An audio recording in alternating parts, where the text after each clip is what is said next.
உங்கள் favourite TV ஷோக்களை இனி miss பண்ண தேவையில்லை. ZEE5 இல் முற்றிலும் இலவசமாக காணுங்கள், இங்கேயும் எப்பொழுதும். உனக்கு ஞாபகம் இருக்குல்ல, அன்னைக்கு அம்மா வீட்டுக்குள்ள வந்தப்போ நான் எவ்வளவு ஹாப்பியான. எனக்கு ஒரு அம்மாவோட பாசியம் சின்ன வயசுல இருந்து கிடைக்கல. ஆனா இனிமே எனக்கு 2 அம்மாவோட பாசம் கிடைக்கும்னு ஆசையா இருந்தேன். நான் இத்தனை வருஷமா அம்மா இல்லாம இருந்தனால கடவுள் கிருஷ்ணா என்னோட அம்மாவை திரும்ப கிஃப்டா கொடுத்துட்டாங்கன்னு நான் ரொம்ப சந்தோஷப்பட்டேன். ஒரு அம்மாக்கு பதிலா எனக்கு 2 அம்மா கொடுத்துருக்காங்கன்னு சந்தோஷப்பட்டேன். ஆனா நீ என்னோட அம்மாவை ஹேட் பண்றல. என்னோட அம்மா இன்னைக்கு ஜம்ப் பண்றதா இருந்தாங்க. நீ அவங்கள தடுத்திருக்கணும்ல. ஆனா நீ என்ன பண்ண? அவங்க இன்னும் ஜம்ப் பண்றதுக்கு நீ இன்னும் ஃபோர்ஸ் பண்ண. இன்னைக்கு மட்டும் எங்க அம்மாவுக்கு ஏதாவது இருந்ததுன்னா அப்புறம் ராமா.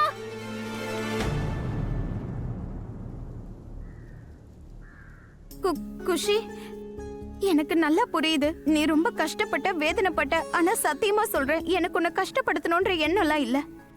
நான் உண்மையை சொல்றேன் குஷி. தயவு செஞ்சு ஒரு தடவை என்ன நம்பு. அந்த பொம்பளை உன்னோட அம்மா கிடையாது. இந்த உலகத்துல உனக்கு அம்மானா அது நான் தானே குஷி. நான் தான்.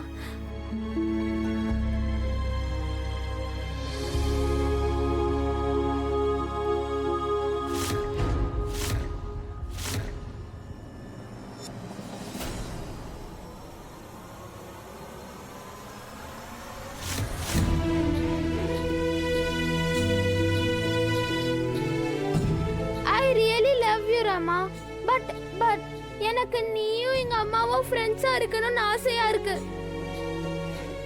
ஆனா ஒருவேளை நான் துளசி அம்மாவுக்கும் உனக்கும் நடுவுல யாராவது சூஸ் பண்ணோம்னா நான் என்னோட துளசி அம்மாவை தான் சூஸ் பண்ணுவேன்.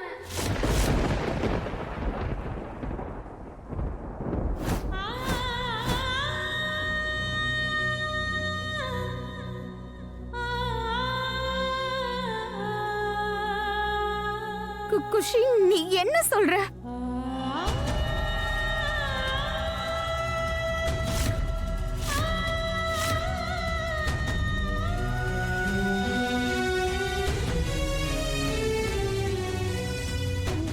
ஏன்னா நீ எங்க அம்மா கிட்ட இருந்து என்ன பிரிக்கிறத பத்தி பேசுற ராமா.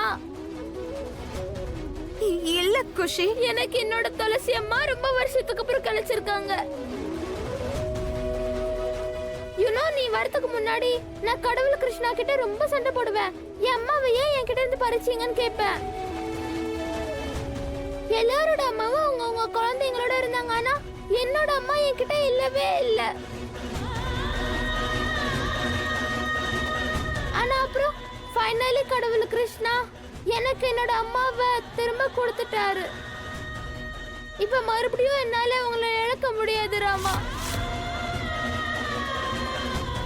எனக்கு என்னோட துளசி அம்மா வேணும், அவ்வளவுதான். என் கூட வேற யாரு இருக்காங்களோ இல்லையோ, எனக்கு என்னோட துளசி அம்மா தான் வேணும். ZEE5 ஆப்பை டவுன்லோட் செய்து அனைத்து எபிசோடுகளையும் இலவசமாக பாருங்க.